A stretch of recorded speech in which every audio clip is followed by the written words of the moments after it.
Hey, good afternoon again. Good afternoon.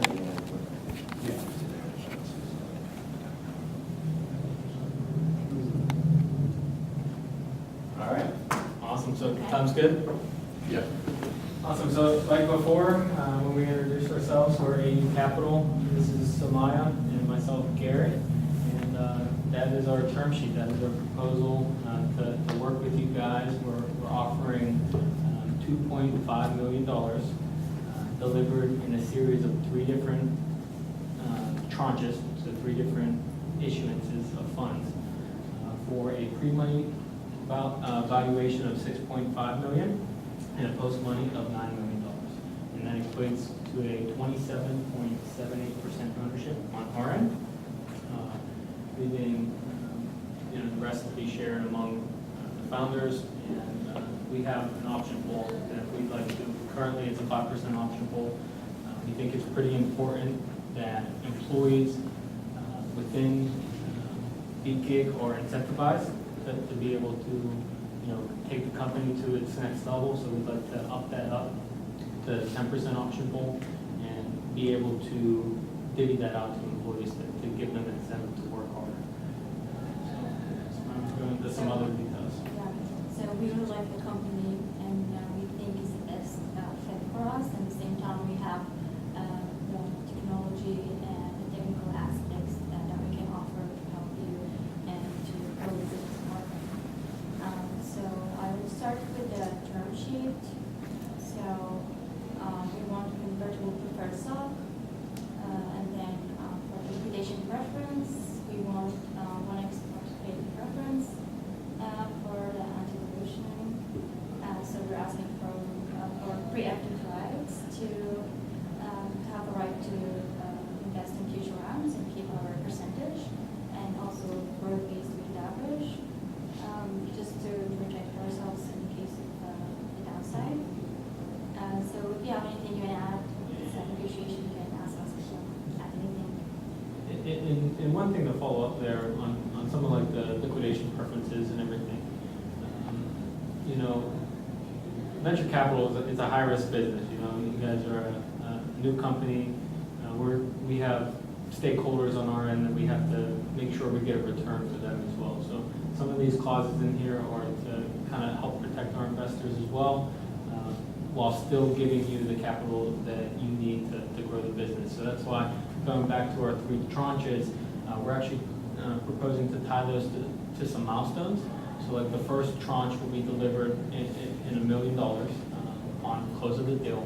The second tranche will come whenever BGig hits 150 either venues or universities or colleges using the platform, or $7.5 million in sales, top line revenue.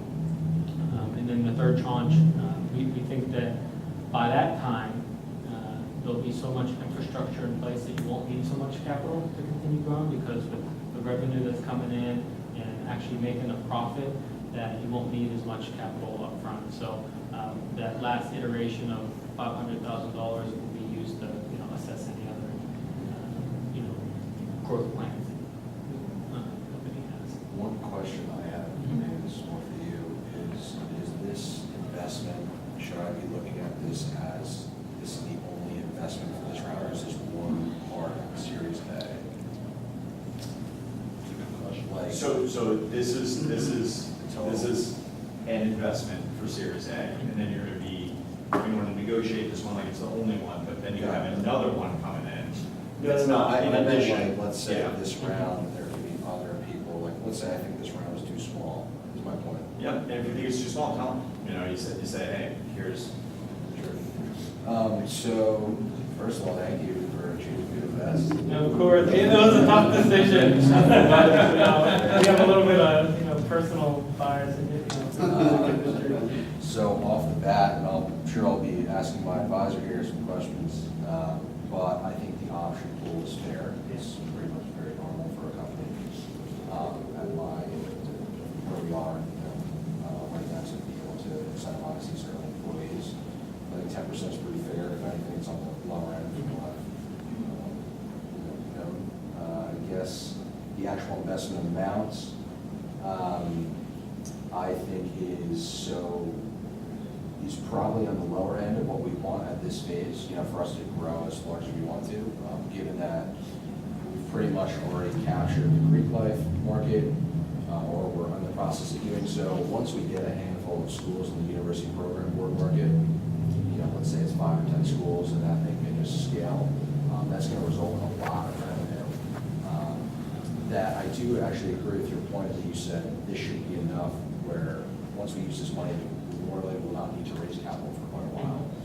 Hopefully, so actually I'm kind of contradicting myself, but that does seem to make sense. Yeah, and that's, just to, follow up on some of this stuff, we don't want to just give you money. We want to be there and help you grow and be able to get to the next level.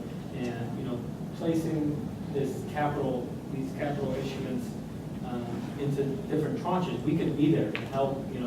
Another thing, we're proposing to get a seat on the board that, have some, input into, some of the technical software discussions and some of the, entering into new marketplaces. We want to be involved in that. And that's really where, if it gets to a point where the company's scaling drastically and there's a need for capital, we'd be more willing to go in for Series B or Series C round. Sure, I think the tranches are fair as well. I mean, ultimately, we should be hitting these numbers a lot more than these numbers, so I think that's also fair. And without being a hardcore, founder here, but I do think overall this deal seems pretty fair. You're definitely in the ballpark, but based on their month-over-month growth, and We're just gonna hit, I guess my only point is we're gonna hit a lot more than because we want, let's say we do 5 million, which we're supposed to go hit in the spring, that's 7.5 million very quickly. And that's what, ideally, that's what we want. We don't want to, be at this table in 2 years, 3, 4 years from now and saying, hey, what do we gotta do to hit milestone 2? Yeah. We want to give you this money in 3 weeks, 6 months to being able to achieve these milestones and getting to a point where the capital and the revenue is coming in so much that you don't even need external funding. so would you be open to, since you're putting in tranches, would you be open for possible stretch goals? So right now, their revenue is seasonal. They deal in spring semester and fall semester, and now they're breaking into year-round revenue. If they hit a stretch goal, would you consider on your second and third tranches taking a lower class of stock at a different valuation? Of course.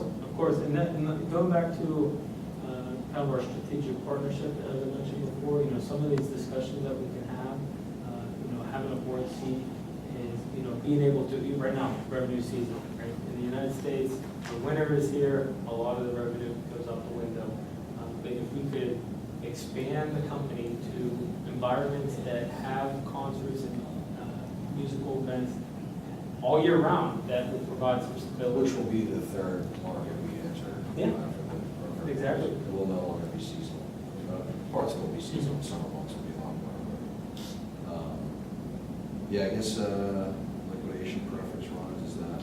So do you want first your round back and then you take your pro rata share of remaining? Or is that what you're saying? For your liquidation preference? Yeah, so with the participating, the investment back, with the participating clause in there, we'd like to, if the company decides to pay dividends, which we don't want dividends, we didn't ask for dividends, if the company decides to pay dividends prior to us receiving our investment, those will accumulate and then be paid out to us as well. But that's another thing that's open for negotiation. We want to keep as much capital in the business and generating a revenue and generating new growth as possible. So I just want to make sure I understand it. So you're saying on the one-time participation, you want your investment back, then what's remaining is distributed pro rata amongst the shareholders? Yes. Assuming Okay. they're all in the Yeah. same. Okay, so would you be willing maybe to negotiate and say, you either get back a 2 times your investment, or pro rata, whichever one is greater. Yeah, certainly. So those are two ways of really splitting the baby down the middle, right? So this one, they're saying no matter what, doesn't matter if you sell for $1 million, or it doesn't matter if you sell it for $100 million. They're taking back their investment first, then everyone's getting divvied up. Well, that's Pro rata.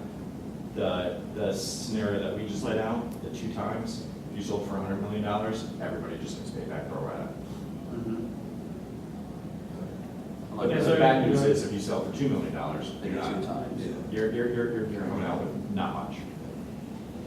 We were talking about board structure too, so you already have like 5 board members, Yeah, so right? it's currently the 3 founders and then the 2 investors. So we want to also to have like the board seat, and we want to discuss with you, like any one of the founders who is willing to step down, or one of the investors. Yeah, and to touch on that, so having a board of directors that is an odd number is pretty important to Yes. focus on. We'd like to not